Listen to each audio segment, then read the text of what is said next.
What is aperture? Aperture can be defined as the opening in a lens through which light passes to enter the camera.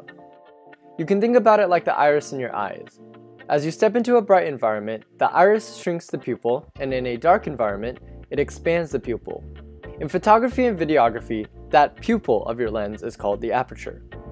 Just like the pupil in your eye, its job is to control the amount of light passing through the lens to the sensor in the camera. Your exposure will be affected by the size of the aperture. A large aperture, or wide opening, will let a lot of light pass through, resulting in a brighter photograph or video. A smaller aperture does the opposite, making the subject darker. When you are indoors or at night, you probably want to set a large aperture to capture as much light as possible. Since aperture changes exposure, you'll have to work with the other settings like ISO and shutter speed to maintain a proper exposure. The way you control aperture through the camera is by this number here. This is called the f-stop, or f number.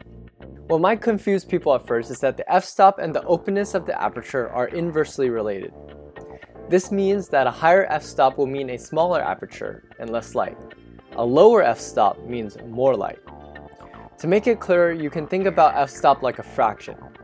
f16 or f over 16 is like 1/16th, and 1/16th is smaller than 1/4. The lowest possible f-stop, or most open aperture, is determined by which lens you are using. Aperture also affects your depth of field. A large aperture will result in a shallow depth of field and a lot of background blur. This is often used for portraits like this one, or generally isolating the subject from the background. Keep in mind that using a large aperture at night will result in photos and video with a very shallow depth of field. On the other hand, a small aperture will result in a small amount of background blur, which is typical for landscape shots. You can make aperture your priority when adjusting the camera settings for stylistic choices and how much background blur you want. Finally, here's a simple chart showing the basics of aperture and everything we learned in this video. There are a lot of other more advanced concepts related to aperture, and I encourage you to take the time to read up on them.